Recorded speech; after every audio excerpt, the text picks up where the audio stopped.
All right, let's dive into something that, well, it pretty much breaks the rules. We're talking about a liquid that acts like the laws of physics are just, optional suggestions. This is the wild world of superfluidity. And trust me, it gets weird. And it all starts with this one simple question that just messes with your head. How is it possible for a liquid to climb up walls and just leave its container? I mean, that's defying gravity, right? Well, we're about to get to the bottom of it. So, take a look at this. This is superfluid helium.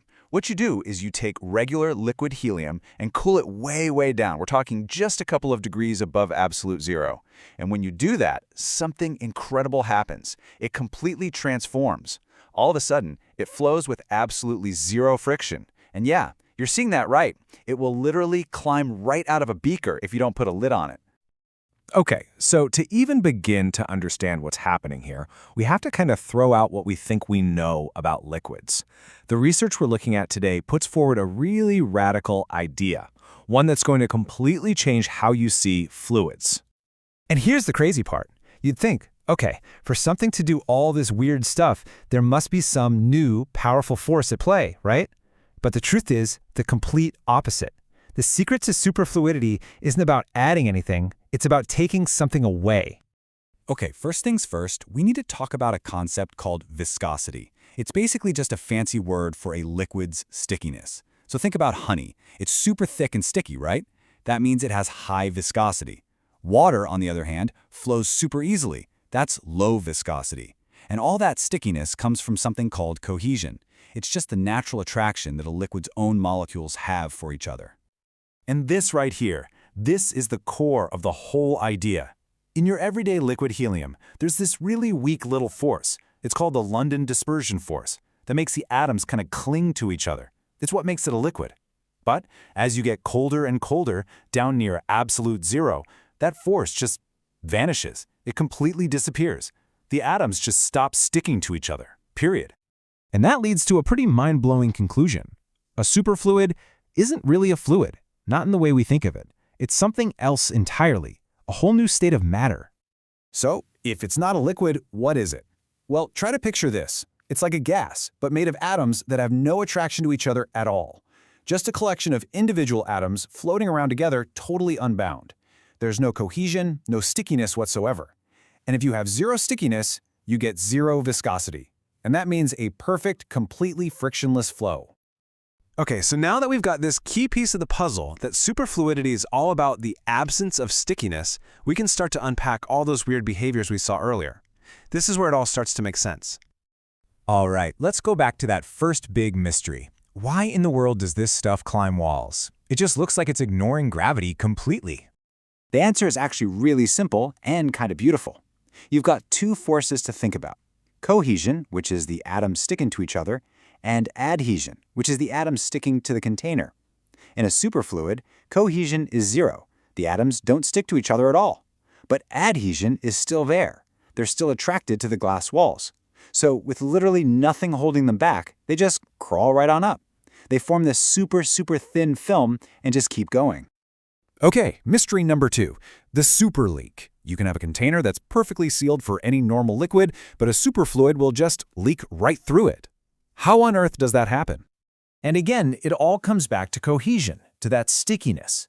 In a normal liquid, the molecules are all clumped together. Think of it like trying to get a big group of people holding hands through a tiny doorway. They're going to get stuck. But in a superfluid, every atom is on its own. They're not holding hands, so they can just slip through the tiniest little cracks, one at a time, no problem. All right, now for the grand finale, the coolest trick of them all, the fountain effect.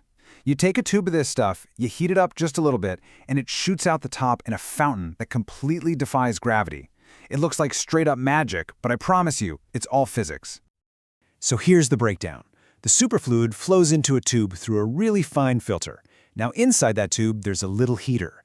That heater warms up a tiny bit of the superfluid and turns it back into normal, sticky liquid helium. And bam, all of a sudden, cohesion is back on the scene. Those newly sticky atoms immediately grab onto the non-sticky superfluid atoms below them and start pulling them up. And because the superfluid atoms below have no stickiness to pull back, there's no resistance. This whole process creates this incredible, continuous pump that just shoots the liquid right out the top. But that brings up a good question. Why helium? I mean, what's so special about it? Why don't we see superfluid water or superfluid anything else? Well, it really comes down to how simple its atoms are. And this graph here shows something really important. See that sharp spike? That's called the lambda point. Now, a lot of people think that's the exact temperature where helium becomes a superfluid, but what this research argues is that's actually where the transition finishes. The whole process of losing that stickiness, that cohesion, actually starts a little bit earlier, at a slightly higher temperature, around 2.6 Kelvin. And just when you think you've got it, it gets even weirder. Because you see, not all helium is created equal. There are two common types, or isotopes, helium-4 and helium-3. The only difference between them? One single neutron. That's it, a tiny, tiny change. But believe me, it has huge consequences. And when I say huge, I mean staggering. Helium-4, the more common one, goes superfluid at 2.17 Kelvin. But helium-3? That one little extra neutron makes it just a tiny bit stickier. And to get that to go superfluid, you have to cool it down to 0.0025 Kelvin. That is almost 1,000 times colder. It's just an amazing example of how delicate these forces really are. But wait, there's more. The story doesn't stop with just cooling things down. This theory also predicts something completely new, something that happens when you take these atoms that don't want to stick together and you put them under insane pressure. And this presents a really interesting puzzle, right? If the atoms have zero attraction to each other, how could you ever force them to become a solid? Cooling them down more won't do it. They just won't stick. So what's the trick? How do you make solid helium? Well, the answer isn't about getting colder. It's about squeezing harder. It's all about pressure. If you squeeze these helium atoms with an incredible amount of force, you can actually squish and deform their outer electron shells. This forces them to link up in a totally new way. It's a bond that's not created by natural attraction, but by brute force. The paper actually calls it a compression bond. Okay, so let's just quickly recap the big ideas here. First, the key to superfluidity is the lack of stickiness between atoms, not the addition of some new force. Second, that change from normal to superfluid isn't like flipping a switch. It happens over a small range of temperatures. And finally, under extreme pressure, you can force these non-sticky atoms into a solid using a whole new kind of bond, the compression bond. And all of this leaves us with one last really exciting thought. If we can create these bizarre states of matter and even forge brand new types of bonds just by playing with one of the simplest atoms in the entire universe, well, it makes you wonder, doesn't it? What other completely new forms of matter are out there just waiting for us to find them?